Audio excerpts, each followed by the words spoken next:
Campfire Classics is a classic literature podcast. However, your hosts will occasionally use not-so-classy language and immature humor to describe very mature situations. As such, listener discretion is advised. Hi, I'm Ken Sandberg. And I'm Heather Michelle Waller. Welcome to Campfire Classics, where we try to read those books that look really good on your shelf. Dong, dong, dong, dong, dong, dong, dong, dong. What was the song you were just singing? Was I singing a song? You were doing like Peter Rabbit or something.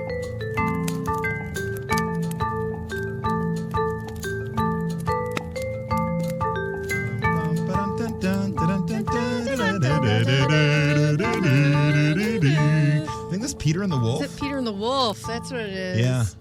Hi, everybody. Which is different than Peter Rabbit, which is also different than Pete's Dragon. And yes. There are a lot of Peters.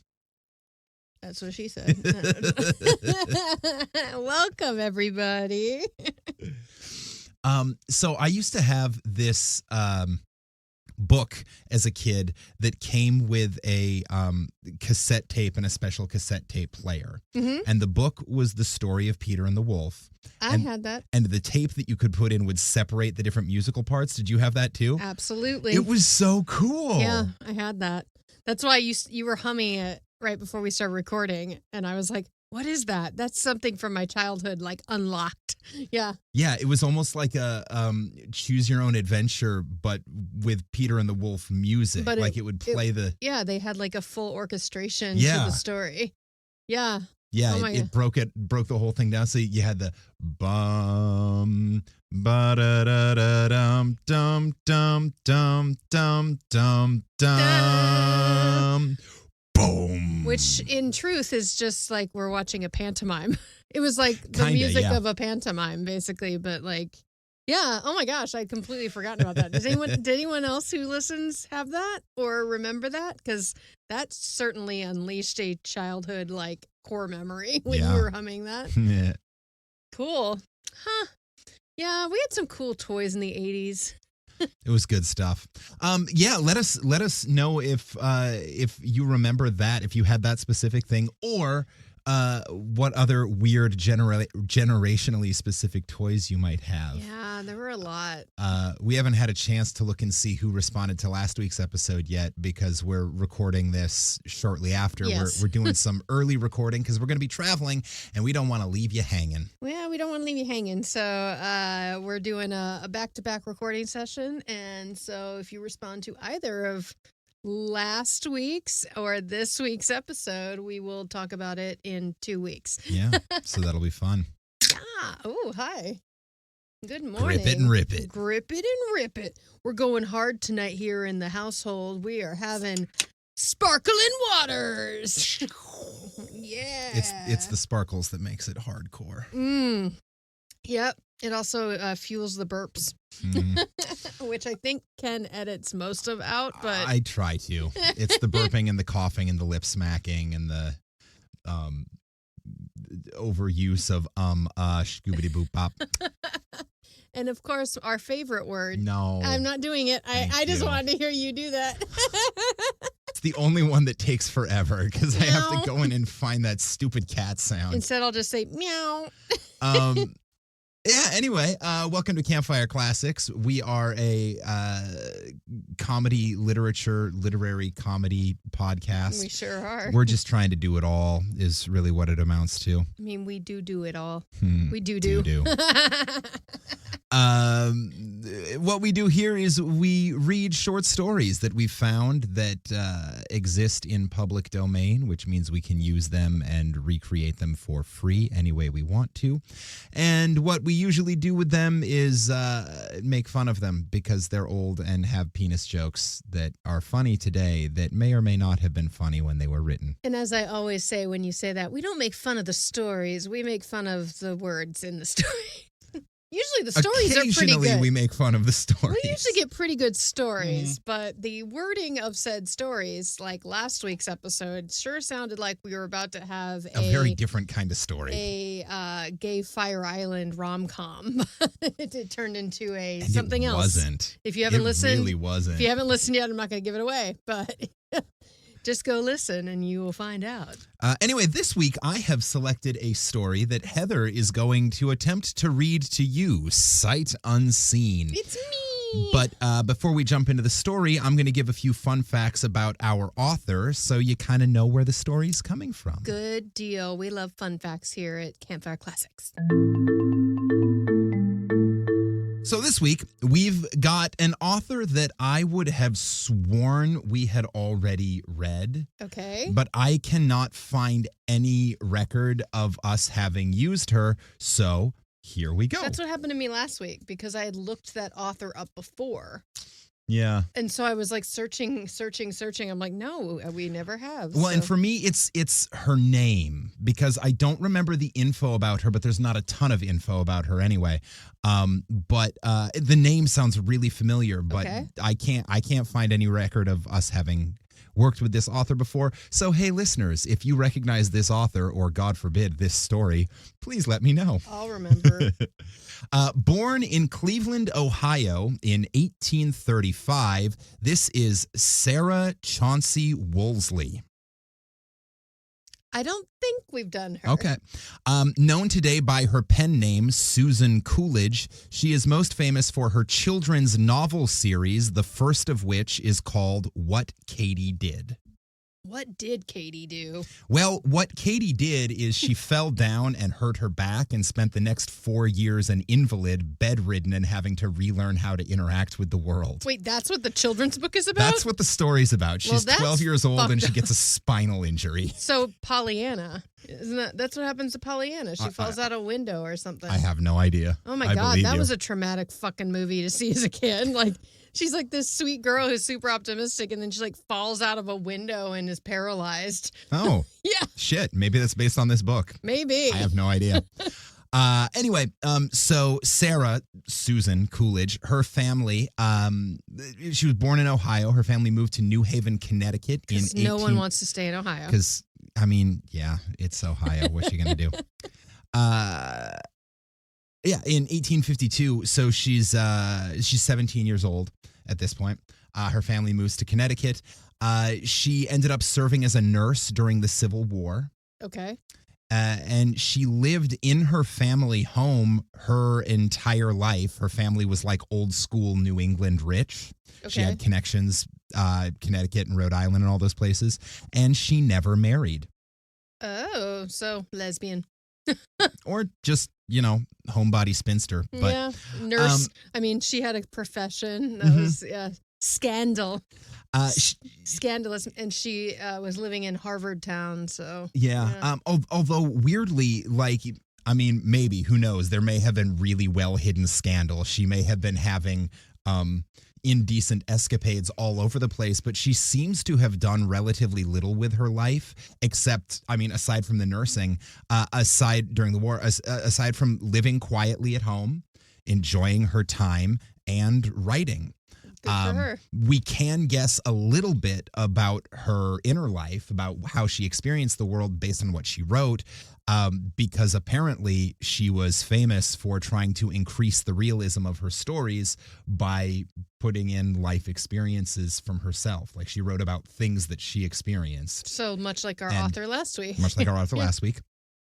For example, the Katie series focused on a 12-year-old girl who had to learn about the world through some time stuck in bed. This seems to be a thing that happened to her when she was younger, probably not for 4 years. So she was a young kid who was kind of sheltered and pulled away from the world and became a writer.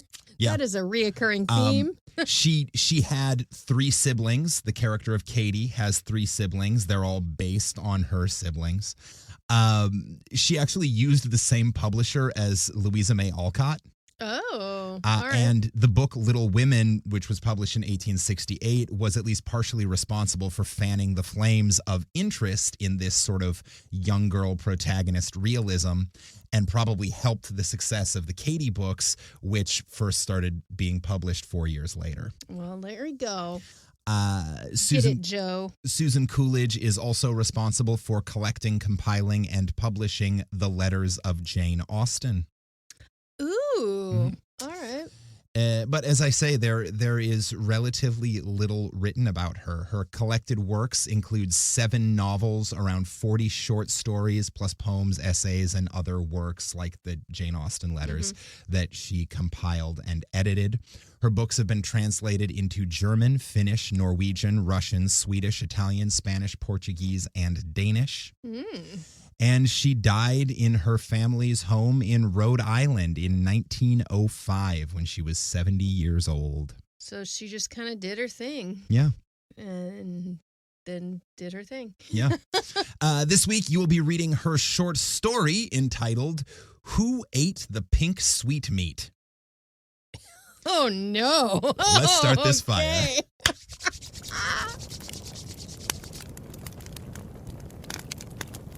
Who Ate the Pink Sweetmeat by Susan Coolidge. That's what we all want to know.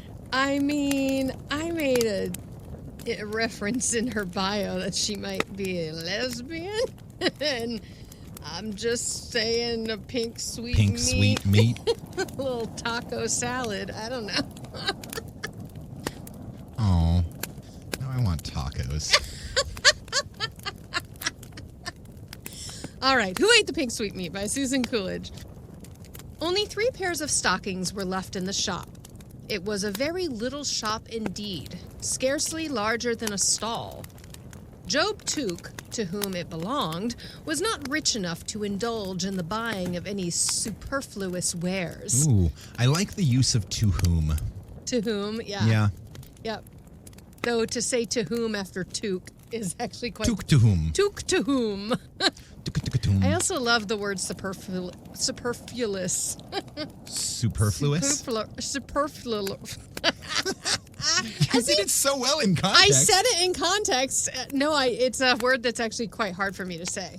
Great, so you don't have to read it again. I'm not going to, but I do love that word. And I was so proud of myself that I got through it. Superfluous wares. Hey. Every spring, he laid in a dozen?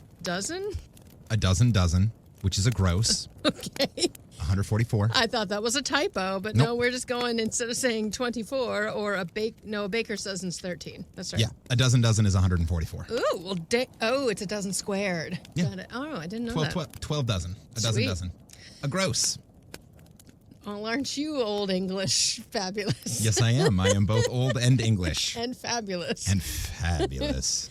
Every spring, he laid in a dozen of thin stockings, a bale of cheap handkerchiefs, a gross of black buttons, a gross of... Are we sure it's a gross? Because we just used gross twice. Yeah. Maybe just for stockings, a dozen is the proper term. A gross of white. What is a gross of white? A gross of black buttons, a gross of white. Ah, there we go. You interrupted the train of thought, and suddenly it didn't make sense. I was like, what? We're getting the breakdown of everything he ordered for his store. Yes.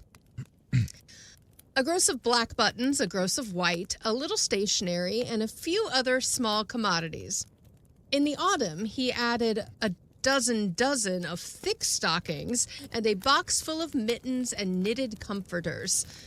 Beside these, he sold penny papers and homemade yeast made by Mrs. Tuke. Oh, for like her, some sourdough starters. Oh, yeah. Yeah. Isn't yeast a plant? Well, I'm guessing it's a starter. So like when you do a sourdough starter, it has yeast and like the stuff then you just throw in the bread or the thing and it does the thing. I don't bake. Everybody got obsessed with sourdough starters. We I didn't. have no idea Nope. what the hell that means. Nope, sure don't. I just know that there's yeast in it and there's like other ingredients and basically you let that kind of develop for a little bit and then you bake it with other stuff and it makes sourdough bread. Yeah. I know that a lot of people give their sourdough starter funny names. Yes. They gave them, like, especially during the pandemic, Yeah. people gave them, like, names, like a pet. Yeah. I had a friend on social media who was looking for literary-themed names for her sourdough starter. Oh, yes, you told me about that. That was actually recently. Yep. All right. Well, maybe we should do a sourdough starter at some point, and so we know what the fuck we're talking about. All right.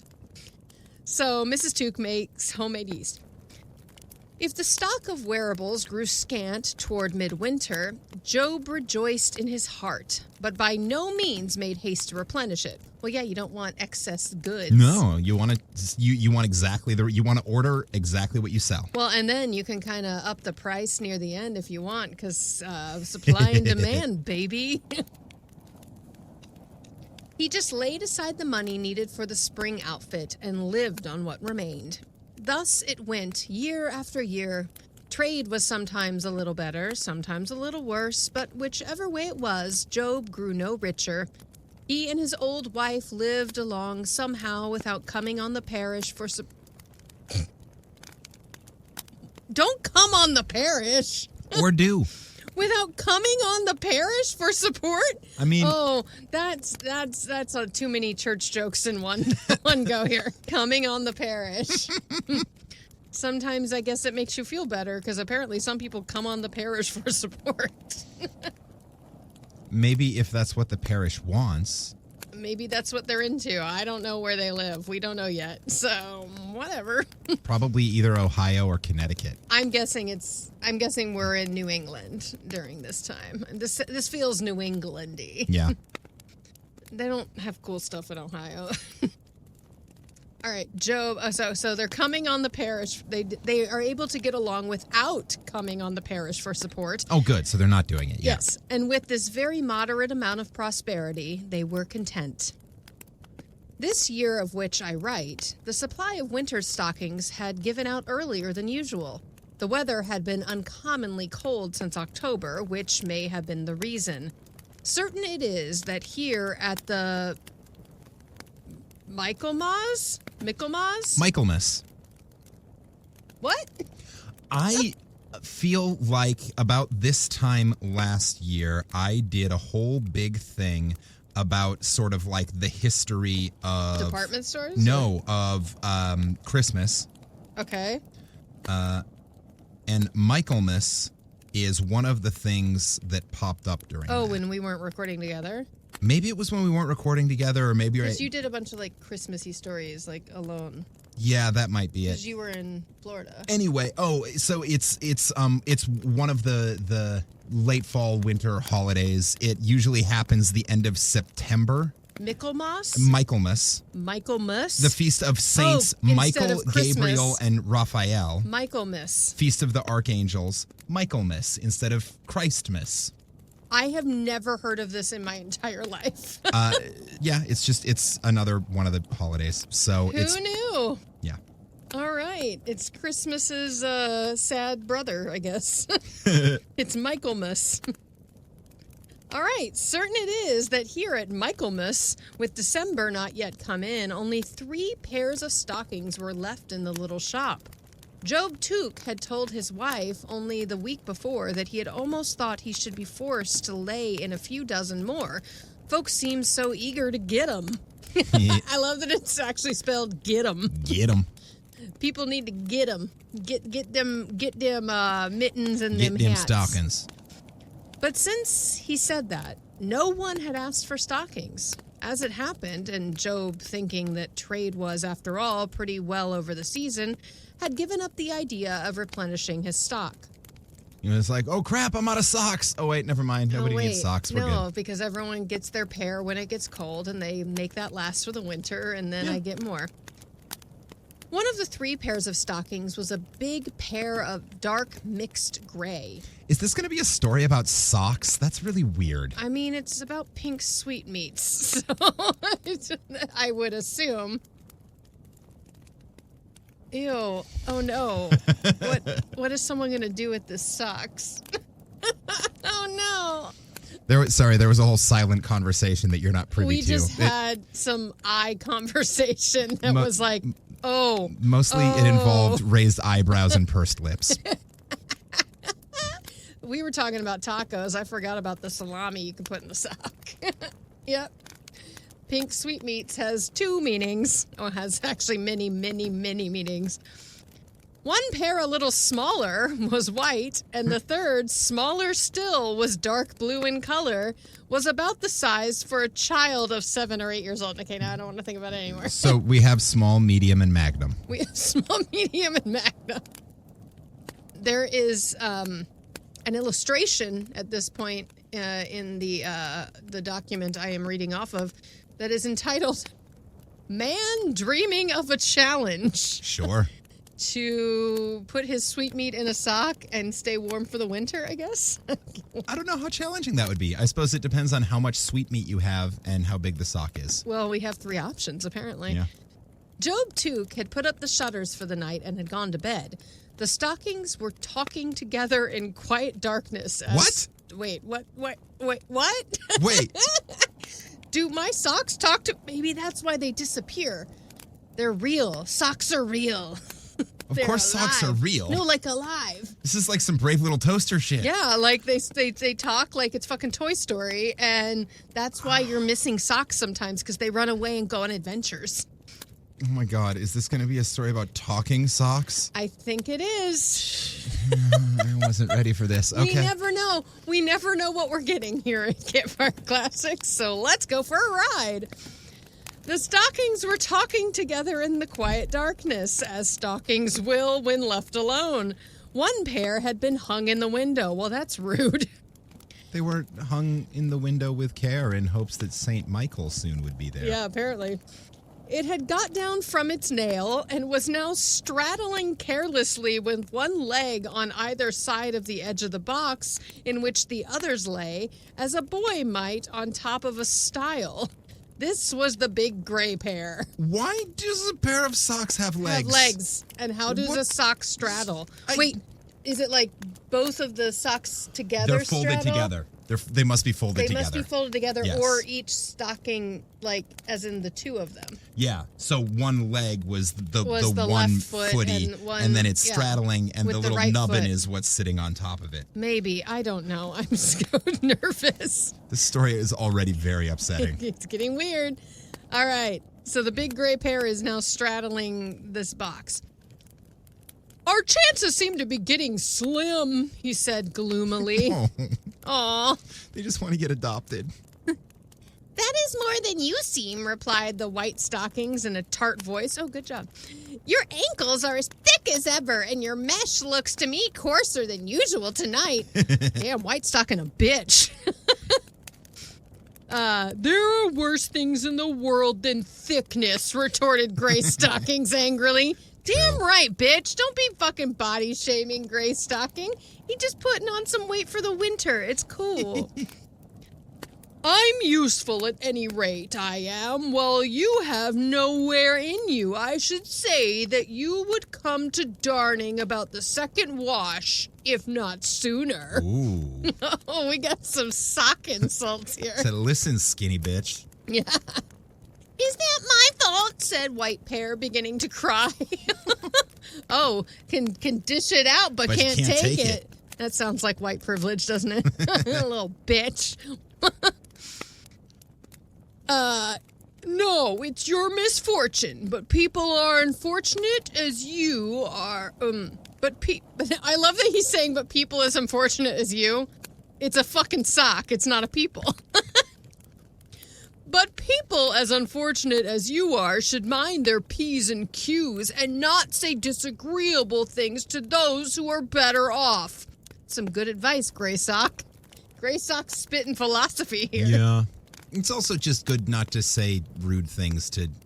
When you have 2 friends, maybe don't alienate one of them. Pray, don't quarrel, put in the Little Blues. He smokes weed, clearly.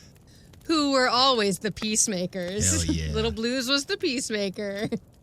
Think of our situation. The last survivors of 12 dozen. We ought to be friends. Why can't we be friends? Why As he's can't like, we be friends? Yeah, but as you say, matters are getting serious with us. Of course, we are all thinking about the same thing. Yes, about the Christmas and the chimney corner, sighed the White Pear. What a dreadful thing it would be if we went to the rag bag, never having held a Christmas gift. I could not get over such a disgrace. My father, my grandfather, all my relations had their chance. Some of them were even hung a second time. So, socks procreate? Apparently they fuck. So apparently if you've ever jerked off into a sock, that's how you get more socks, I guess. Mommy, where do socks come from? Well, when you're a teenager and you're looking for things to do. So not only do they reproduce, but they have families and memories and have story time about their grandparents. This is quickly becoming a horror story. To be fair, they're not socks as we originally thought. They're not pairs of socks. They are like a stocking. No, they are pairs of stockings. But like, I'm thinking like a single stocking you hang by the fire. Which is a tradition that we have now with the like specially designed stockings that are like red with the Santa fluff on them and whatnot. Yeah. But it comes from a tradition of just filling socks. You just take one of your old stockings and hang it by the fire. Okay, so does no one just wear stockings to keep their feet warm too? Yes, absolutely. But what they're saying is that they want to be Christmas stockings. The extra, like, it's a little feather in your case. It's a promotion. Oh, if they hang you by the fire. If they hang you by the fire, you get to be warm. You get to hold presents. All right. Well, you don't get smelly feet stuffed into you. Yeah, but some of them probably like it. Clearly not Whitey here. Well, Whitey doesn't like anything here. Whitey's a little bitch. So Whitey's upset, and Gray Stocking says, "Yes, Christmas is woven into our very substance," said the Gray Stocking. "The old skeins and the ravelings tell the story to the new wool, the story of the Christmas time. The very sheep in the fields know it. For my part," he added proudly, "I should blush to lie in the same ash heap even with an odd stocking who had died under the disgrace of never being hung up for Christmas, and I will never believe that my lifelong dream is to be a disappointment." Wow. Fuck. They're in a bad place here. Y'all need to smoke what Little Blue's smoking.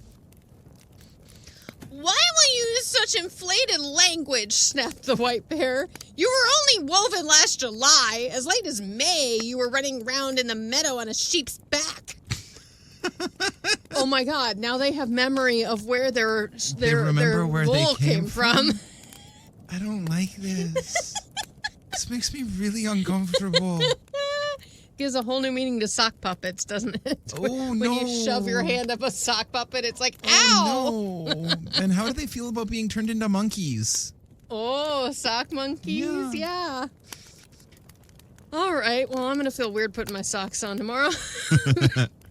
"Very well, I don't dispute it. I may not be as old as Methuselah, but long or short, my life is my life, and my dream is my dream, and you have no call to criticize my expressions, miss." Easy, Norma. Thunders the Big Bear.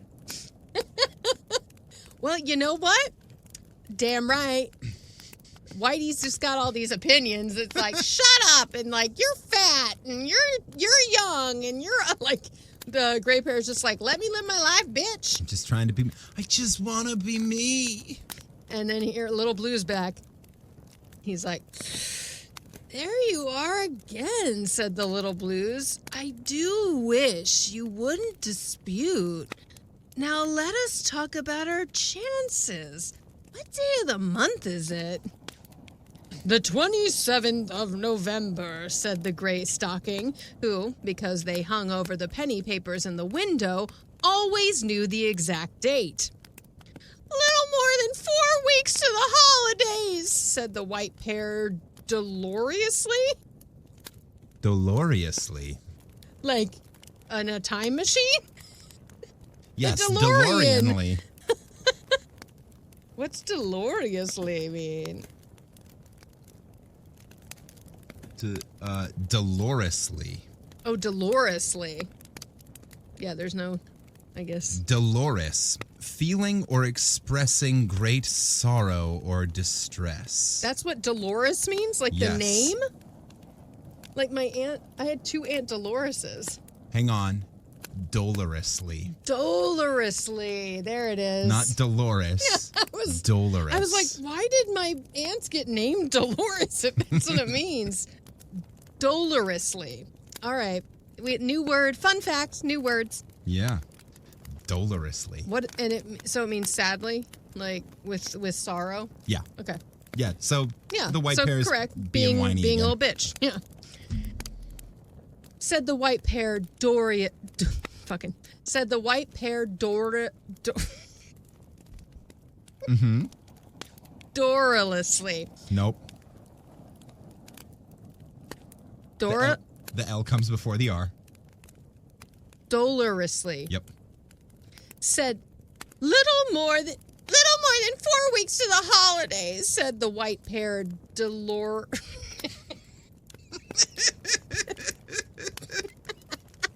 God damn it. Said the white-haired dolorously. Dolorously. Said the white-haired dolorously. I hate that word now. How I wish someone would come along and put us out of suspense.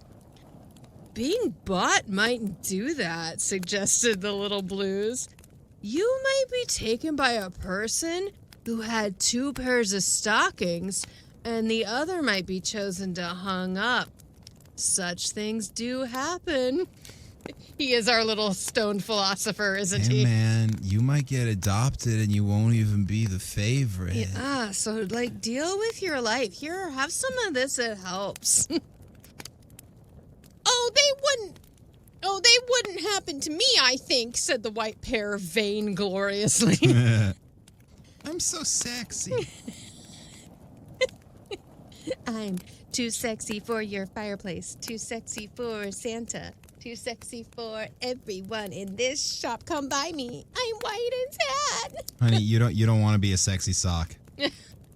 Well, it doesn't turn out well. We still got pink sweetmeats coming up somewhere, I assume. We haven't even gotten there. Jeebus. Yeah.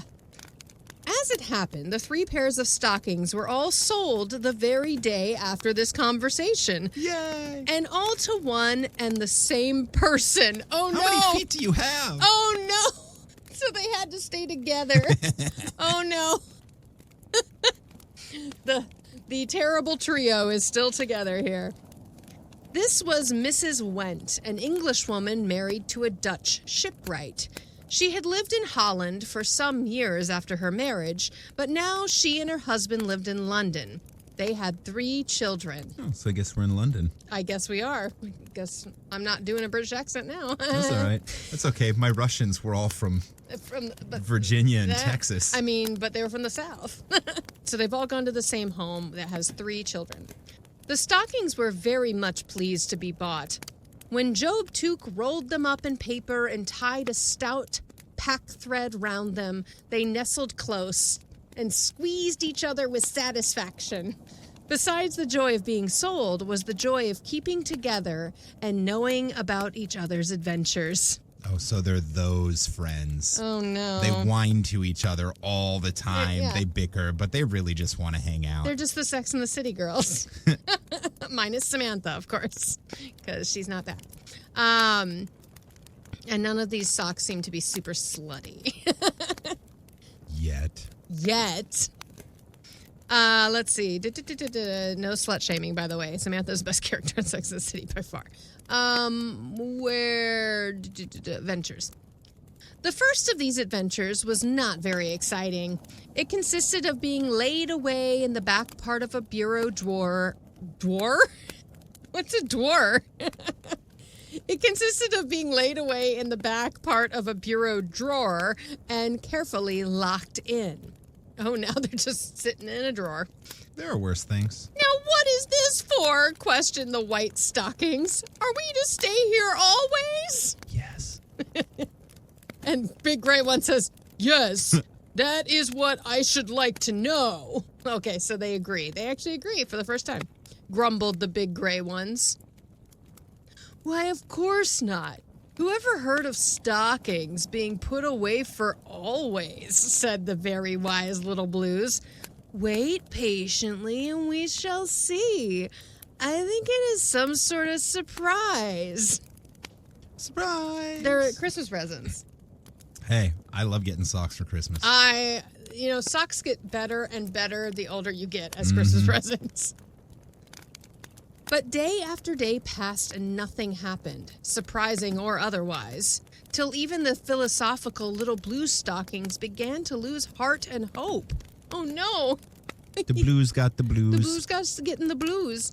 At last, one evening, they heard the key click in the lock of the drawer. A stream of light flashed into their darkness, and they were seized and drawn forth. "Well, mother, let's see thy purchase. Truly fine hosen they are," said Jacob Went, whose English was rather foreign. Oh, yeah, he's Dutch. Oh, well, I ain't trying that. That's what you get, y'all. "Yes," replied his wife, "good, handsome stockings they are, and the children will be so glad, for their old ones are about worn out. The big pair is for Willem, as thou knowest. Those must hang to the right of the stove." The big gray pair cast a triumphant glance at his companions as he found himself suspended on a stout nail. This was something like life. "The white are for Greta, and these small ones for our little Jan.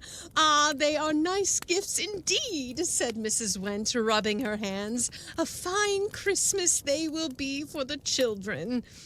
The stockings glowed with pleasure. Not only were they hung up to contain presents, but they themselves were Christmas gifts. This was a promotion indeed. Yeah. Yay, they got their dream. We're still early in the story. Except we're very early in the story, so something not good is going to happen. The stockings... Oh, I already said. "Hast thou naught else?" demanded Jacob Went of his wife. "No great things. A kerchief for Greta, this comforter for Willem, and for the little one mittens. That is all." But it was not quite all, for after her husband had gone to bed, Mrs. Went, a tender look on her motherly face, sought out a small screwed-up paper. Screwed-up paper? That's very judgmental. And with the air of one who is a little ashamed of what she is doing, dropped into each stocking a something made of sugar. They were not sugar almonds, they were not Salem Gibraltars, which delightful confections are unfamiliar to London shops, but irregular lumps of a nondescript character, which were crumbly and sweet, and would be sure to please those who did not often get a taste of candy.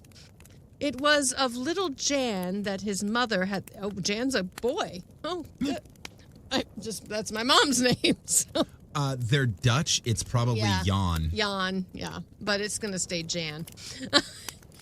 It was of little Jan that his mother had... Little man Jan. Little man Jan.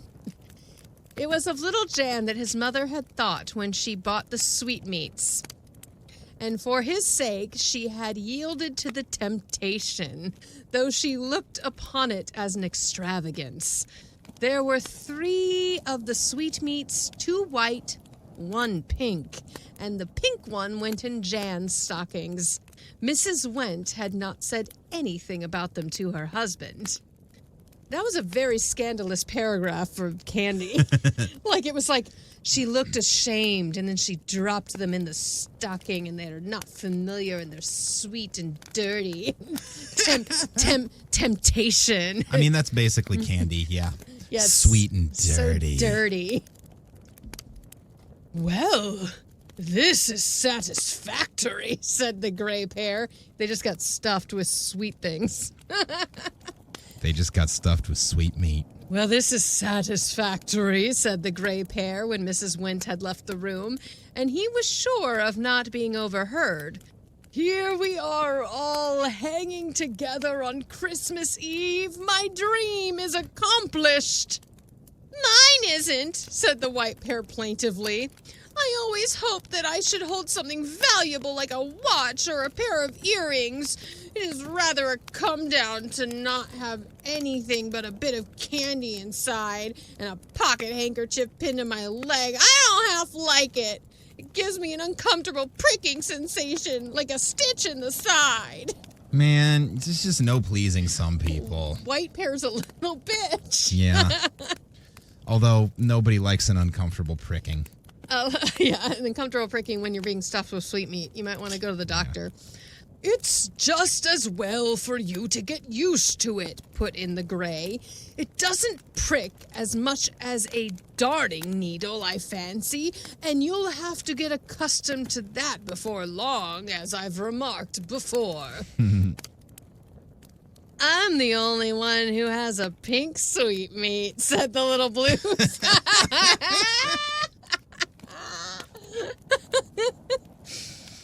Who couldn't help but being pleased. And I'm for a real child. Willem and Greta are more than half grown up.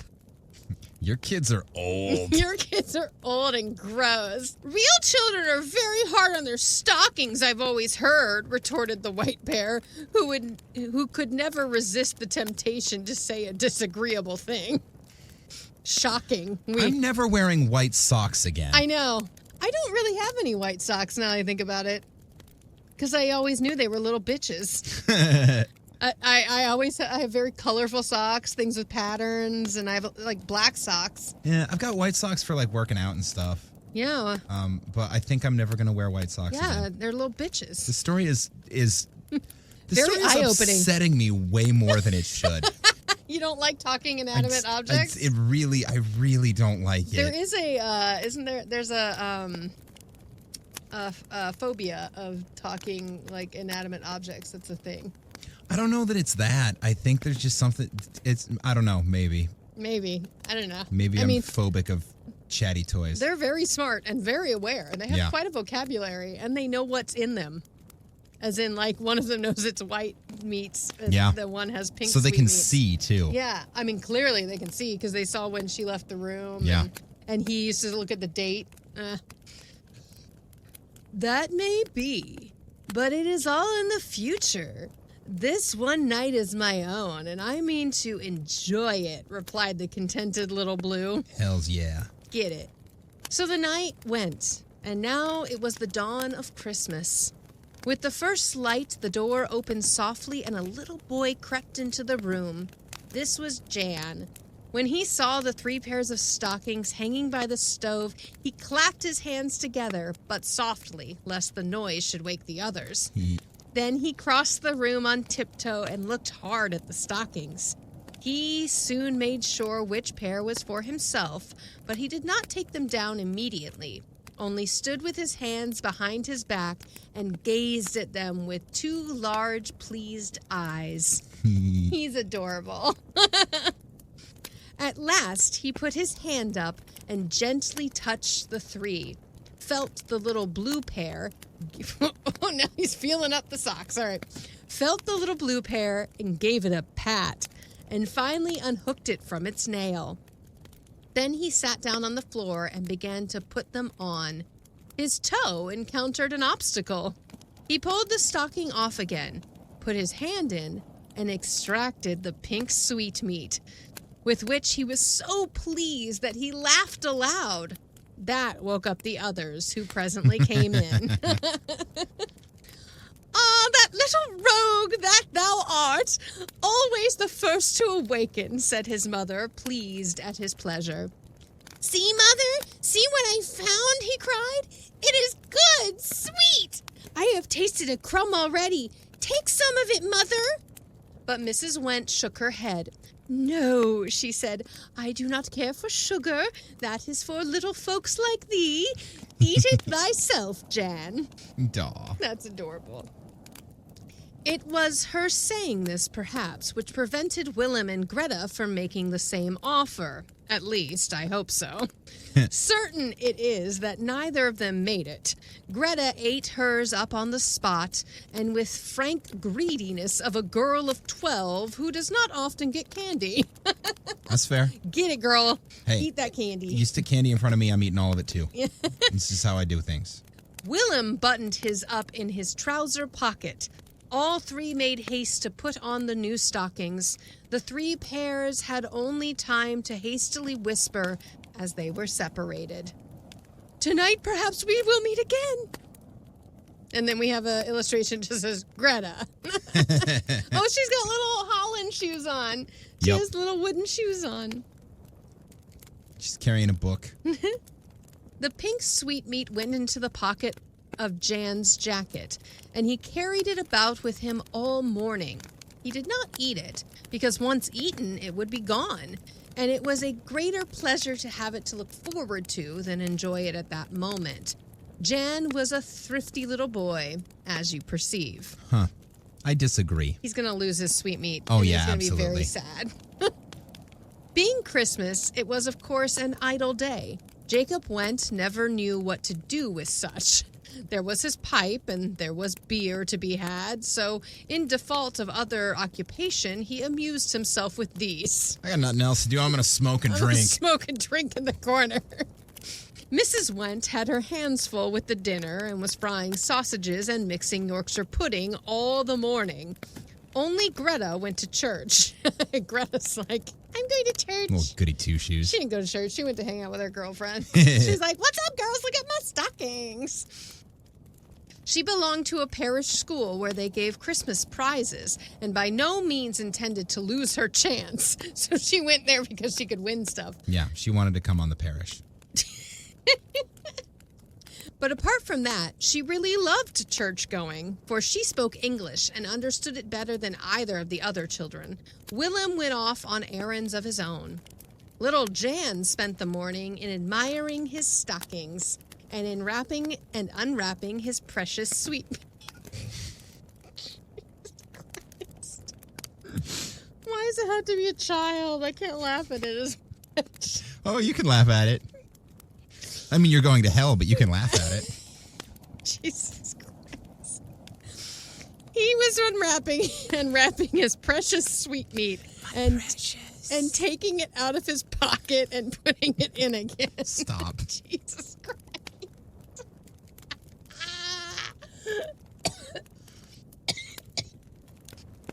This is inappropriate, Susan. This is so bad, Susan. Don't do this.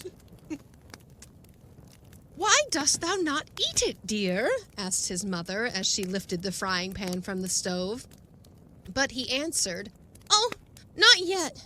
When once it is eaten, it is over. I will wait. Dummy. How long wilt thou wait? She asked. Too long. Jan said bashfully, I don't know. In truth, he had not made up his mind about the sweetmeat. Only he felt instinctively that he did not want to hurry and shorten his pleasure. God damn it. Dinner over, he went out for a walk. Every now and then, as he marched along, his hand would steal in his pocket to finger his precious... No! God damn it. Oh, stop it. At least it's a candy this time and not his precious sweetmeat. His precious sweetness. Oh, Lord. Whew, okay. Every now and then, as he marched along, his hand would steal into his pocket to finger his precious candy and make sure that it was safe. You got to keep it safe. It was a gray afternoon, but not snowing or raining. Hyde Park was not too far away for a walk, and Jan went there. The Serpentine was skimmed over with ice just strong enough to bear boys, and quite a little crowd was sliding or skating upon it. Jan could skate very well. He had learned in Holland, but he made no attempt to join the crowd. He was rather shy of English boys. for they sometimes laughed at his Hollander clothes or his Dutch accent, and he did not like being laughed at. Damn it, Jan, you're the cutest. I'm so glad he got the blue socks. Yeah, but go eat your candy. Go eat your candy and go skating and fuck those little bitches. I'm gonna be really sad when he fucks up eating the candy. Know. So he strolled away past the Serpentine and the skaters and watched the riders in the row for a while. There were not a great many, for people who ride are apt to be out of London at the Christmas time, but there were some pretty horses, and one fair little girl on a pony who took Jan's fancy very much. All right, Jan. Jan's like, got my new socks on, I got my sweetmeat in my pocket. Hey, Feeling ladies. good. Hey, ladies. He stood for a long time watching her trot up and down. And the idea occurred to him that he would like to give her his sweetmeat. God damn it! He watched her bounce around up and down for a while and was like, I'm going to give her my sweetmeat. I mean, that's how it usually goes, yeah. That's how it goes. Watch some bouncing, watch some trotting, and then pull the sweetmeat out of your pocket. He even put his hand into his pocket and half pulled it out. No, don't. Not in public. Oh my God. But the little girl did not look his way, and presently her father, with whom she was riding, spoke to her, and she turned her horse's head and trotted off through the marble arch. Jan dropped the sugar plum again into his pocket and felt as if his sudden fancy had been absurd. And indeed, I think the little girl would have been surprised and puzzled what to do had he carried out the intention. You should never surprise someone with your sweetmeat. With your sweetmeat, yeah. After the pony and his little mistress has departed, Jan lost his interest in the riders and walked away across the park. Once he stopped to look at a dear little dog with a blue collar who seemed to have lost his master, for he was wandering about by himself and smelling everybody and everything he met as if to recover a lost trail. Oh, are you my mommy? Jan called him. He came up in a very friendly way and allowed himself to be patted, and once more the sweetmeat was in danger. For Jan had taken it out with the intention of dividing it with his new friend. Don't give the dog candy. Yeah, that's not good. When a whistle was heard, which the little dog evidently recognized, and he darted off at once to join his master. Yay. So again, the pink sweetmeat was put back into Jan's pocket, and he walked on. He really wants to share his sweetmeat. I get it, dude. He had gone quite a distance when he saw a number of people collected round the foot of a tree. A ladder was set against one of the lower branches, and a man had climbed up nearly to the top of the tree. Jan, like a true boy, lost no time in joining the crowd. Sure. But at first, he could not make out what was going on. The boughs were thick. All he could see was the man's back high up overhead, and what he was doing he could not guess. A benevolent-looking old gentleman stood near, and Jan heard him exclaim with great excitement, "There! He's got it! No, he's not! But it was a close shave!" So they're watching somebody shave up in the tree. I'm guessing there's a cat stuck up there? Or something, I yeah. don't know. "Got what, sir?" he ventured to ask. "Why, the rook, to be sure." Then, seeing that Jan still looked puzzled, he took the trouble to explain. "You see the rook up there, my lad, don't you?" Jan had not seen any rook at all. "Well, it is caught in some way, how I can't tell you, but it can't get away from the tree. It has been there for 3 days, they say, and all the time the other rooks have brought food to it and keep it from starving. Now someone has gone up to see what is the difficulty, and, if possible, to set the poor thing free." Aw.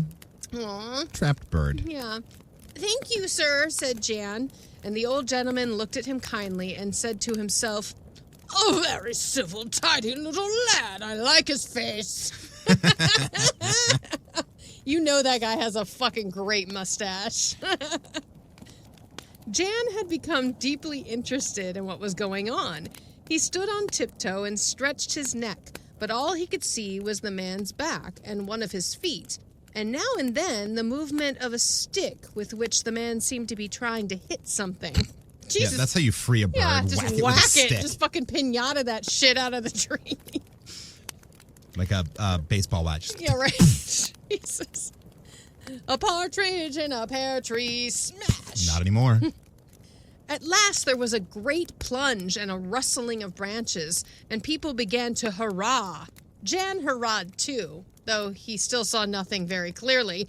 But it is easier to shout when the other boys shout, if you happen to be a boy, than it is to keep still. If you're going to be a woo girl, you might as well be a woo girl with other woo girls. With other woo girls. Well, that's also the mentality at a sporting event, right? Sports. I mean, you cheer because you cheer. You cheer because everyone else is. Yeah. Slowly, the man in the tree began to come down. He had only one hand to help himself with now, for the other held the heavy rook. We in America do not know what rooks are like, but in England they are common enough. They are large black birds, something like our crows, but they look wiser, and they are a good deal bigger. They look wiser because they speak in British accents. Yeah, that's what it is. That's all it is, really. They're just poncy ravens. Yep. As the man neared the ground, everyone in the crowd could see what had been the matter with the rook. A kite string caught among the tree branches had tangled his legs and held him fast. Let's go fly a kite indeed. He had pulled so hard in his efforts to escape that the string had cut into one of his legs and half broken it. Oh, this is so sad. It was stiff and bleeding, and the rook could neither fly nor hop. People searched in their pockets, and one little girl, who had half a biscuit, fed the rook, who, for all the kindly efforts of his friends, seemed to be half famished. The poor thing was too weak to struggle or be frightened, and took the crumbs eagerly from the girl's hand. What kind of town is this where, like, the most exciting thing going on is a hurt bird, and everybody's like, oh, this is... They're in fucking London. They're in London. Like, they're in London on Christmas Day, and everyone's like, bird in a tree. I mean, this was way pre-internet. Jan thought of his sweetmeat and took it out for the third time. Everybody was crowded round the man who held the rook, and he could not get near. A tall policeman stood in front of him. Jan pulled his arm, and when he turned, handed him the sweetmeat and said in a soft, foreign English, "For the bird, sir." "Thank you, my dear," said the policeman. He had not understood what Jan said. If he fucking eats that, fucking policeman, oh, I'm gonna be pissed. He had not understood what Jan said in an abstracted way, with his eyes still fixed on the rook. He bit the pink sweetmeat in two and swallowed half of it at a mouthful. You. Of course the cop fucking ate that candy from that little kid that he just wanted to share with something in need, and worst. Fortunately, Jan did not see this, for the policeman's back was turned to him, but observing that the man made no attempt to go forward, he pulled his sleeve for a second time and again said, "For the bird, I said, sir." This time the policeman heard, and taking one step forward, he held the remaining half of the sweetmeat out to the rook, who, having by this time grown used to being fed, took the offered dainty greedily. Jan saw the last pink crumb vanish into the long beak, but he felt no regret. His heart had been touched by the suffering of the poor bird, and he was glad to give what he could to make it forget those painful days in the tree. Jan's the best person Jan's my in this. hero. I want to grow up to be just like him. Jan's the coolest, and I'm so glad he got the blue pair of socks, because the blue pair of socks was the, like, nice was hippie. the chill pair. Yeah. So that was the end of the pink sweetmeat. Or not quite the end. Of course, we got more sweetmeat. The kind old gentleman to whom Jan had spoken had noticed the little transaction with the policeman. He was shrewd as well as kind. He guessed by Jan's clothes that he was a working man's son to whom sweets were not an everyday affair, and the generous act pleased him. So he put his hand into his pocket, pulled out half a crown, and watching his opportunity, dropped it into Jan's pocket. Quite empty now that the sweetmeat was gone. Then, with a little chuckle, he walked away, and Jan had no suspicions of what had been done to him. I got a little nervous when the old man started reaching into his pocket. I know. I was like, please don't pull out your sweetmeat, sir. We've had enough of that. Gradually, the crowd dispersed, Jan among the rest walking briskly, for he wanted to get home and tell his mother the story. It was not till after supper that he discovered the half-crown, and then it seemed to him like a sort of dream, as if fairies had been at work and turned the pink sweetmeat into a bit of silver. That night, the 3 pairs of stockings had another chance for conversation. The blue ones and the green ones lay close together on the floor of the room where Jan slept with his brother, and the white ones, which Greta had carelessly dropped as she jumped into bed, were near enough the half-open door to talk across the sill. She just threw those white socks off. She's like, these things are stupid. It has been an exciting day, said the white pair. My girl got a Kebbles Christian Year at her school. It was the second best prize. It is a good thing to belong to respectable people who take prizes. Only one thing was painful to me. She wriggled her toes so with pleasure that I felt as if I were coming to an end at one of my points. Ruh-roh. You probably are, remarked the big gray. Now that I examine, I can see the place. One stitch has parted already, and there is quite a thin spot. You know, I always predicted that you would be in the rag bag before you knew it. Rude, dude. To be fair, White's a little bitch, so. Yeah, but still. Yeah. At least she had a good day. Oh, don't say such dreadful things, pleaded the little blues. Mrs. Went will mend her, I am sure, and make her last. What did your girl do with her sweetmeat? Ate it up directly, of course. What else would one do with a sweetmeat? Snapped the white pair crossly. Oh dear, my toes feel dreadful ever since you said that. Quite what? Neuralgic? Neuralgic? Pain caused by damaged or irritated nerves. Ooh. Wow, they got some fucking vocabulary, these socks. I think these socks have a better education than I do. They definitely have a better education than most people in this country. Yeah. All right, neuralgic. What a great word. Oh dear, my toes feel dreadful ever since you said that. Quite neuralgic. My boy was not so foolish as to eat his sweetmeat, said the big gray stocking. Only girls act in that way. Okay, big gray, I got fucking things to say to you. You mind your damn business. He gonna gender it? Fuck you, dude. Only girls act in that way without regard to anything but their greedy appetites. He traded his with another boy and got a pocket knife for it, 3 screws, and a harmonica. There. Was the knife new? Asked the blue. Could the harmonica play any music? Demanded the white. No, the harmonica is out of order inside somehow, but perhaps my boy can mend it. And the knife isn't new, quite old, in fact, and its blade is broken at the end. It's a shitty trade, dude.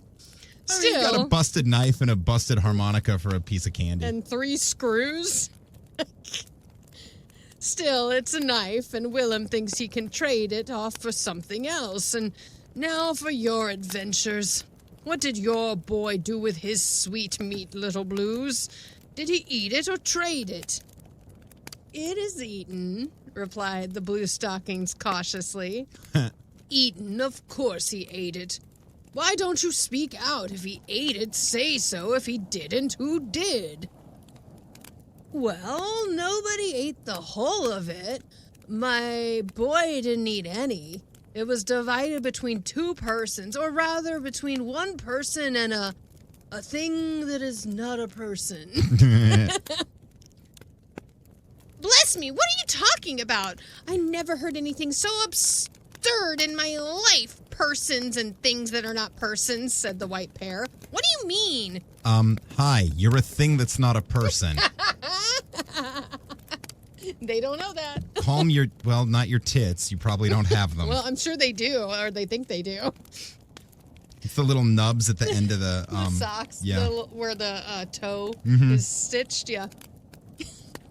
I'm never going to look at socks the same way again. Yes, what do you mean? What is the use of beating about the bush in this way? You're beating about the bush with your sweetmeats? Okay. Remonstrated the big gray pair.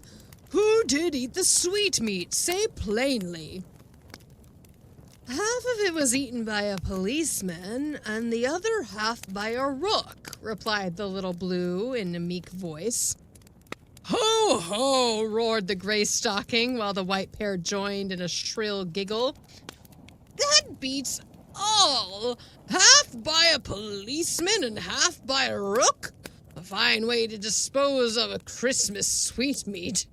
Your boy must be a fool, little blues. Judgmental fucks. Yeah, don't like either of them anymore. Nope. Not a fool at all, said the blue pair indignantly. Now just listen to me. Your girl ate hers up at once and forgot it. Your boy traded his away, and what has he got? A broken knife and a harmonica that can't play music. I don't call those worth having. My boy enjoyed his sweetmeat all day. He had more pleasure in giving it away.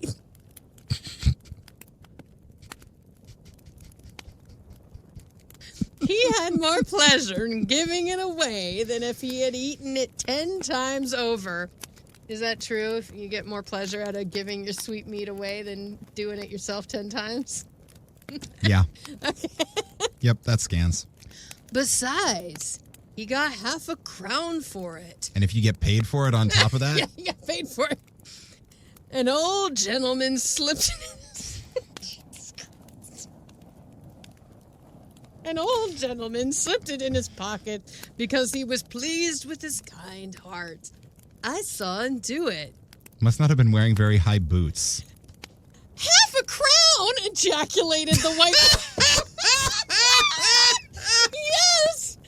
We got ejaculation in the sweetmeats and socks story. Oh, no. The white sock ejaculated. The white pair ejaculated all over the place. And that's how socks are made. And that's how socks are made, kids. Half a crown, ejaculated the white pair with amazement. That is something like, admitted the big gray stockings. Your boy did the best of the three, I admit. The little blues said no more. I made my point. He's like, I'm gonna go smoke a joint and go to bed, you little bitches. Presently, the others fell asleep, but she lay... Oh, little blue's a girl. Oh. I love it. Even better. Bitches. Of course she's a girl. Little Blues is absolutely a girl because she's smart and lovely and wonderful. And a stoner. And a stoner.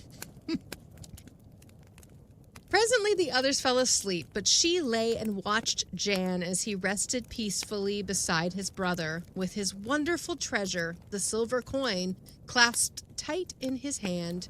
He smiled in his sleep as though his dreams were pleasant. Even if he had no half-crown, still, he would have done the best, she whispered to herself at last. Then the clock struck 12, and the day after Christmas was begun. The end. Aww. That was a cute story. I mean, I hated it because it was all talking socks and shit. And ejaculating socks and pink sweetmeats and pockets and showing them about. But, you know, if we take out all our dirty minds, that was a very cute story. Sweet story, lovely message. Very good story for Christmas. Yeah. Share what you have, and it'll come back to you times 3. Yeah, pay it forward. Give, except for that stupid policeman who just was like, "Thanks, kid." Like, hey, also, sir, this is for the bird. Yum. Also, what policeman just takes a piece of candy from this little kid and is like, delicious? Apparently, they teach you to take candy from babies. You can take candy from kids if but they don't offer give it to them. But don't give them candy because that's creepy. But you can give them money. You can sneak them money. You can be like, plop. Hey, of all the things he could have pulled out of his pocket to give that kid. I'm glad it was a big fucking piece of silver. That kid's going to go to the candy store tomorrow and be like, I will have an entire bag of sweetmeats. And I'm not going to share with anyone. Or I'm going to carry each one around for a day and feed it to someone else and see if I can make continue to make more money off of each one. This is his new business venture.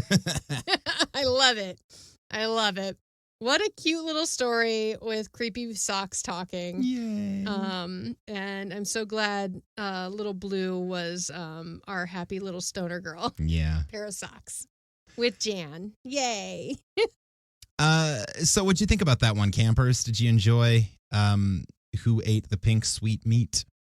I thought that was cute. It was a sweet little one. I don't know if I've ever heard. Oh, I think we looked this up once. What sweetmeats are? Yes, because we looked it up when it was the Christmas tree one. Yeah, the fir tree.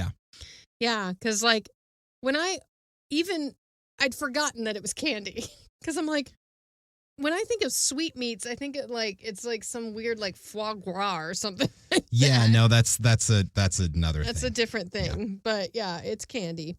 So it's a little dum-dum, a little sugar plum. Yeah. And how adorable. So yeah, let us know how you felt about that story, about that episode. What would you do if someone if a strange kid came up behind you and handed you a giant chunk of pink sugar? What would you do with it? Sugar. Write in, let us know your thoughts. Shoot us a message at 5050hoursproduction@gmail.com or any of the social media using Campfire Classics Podcast. You can find us there. And when you write in, use this week's secret passcode. That's where socks come from. That's where socks come from. That's everything I got. You got anything else? No, I think that's it. Cool. Then we'll be back next week. And until then, this has been Campfire Classics, where we try to read those books that look really good on your shelf. There's socks hanging by the fireplace, and they're talking at night. And now you'll have nightmares when you hang up your stockings for Christmas. I have nightmares about that song. Good. Mission accomplished.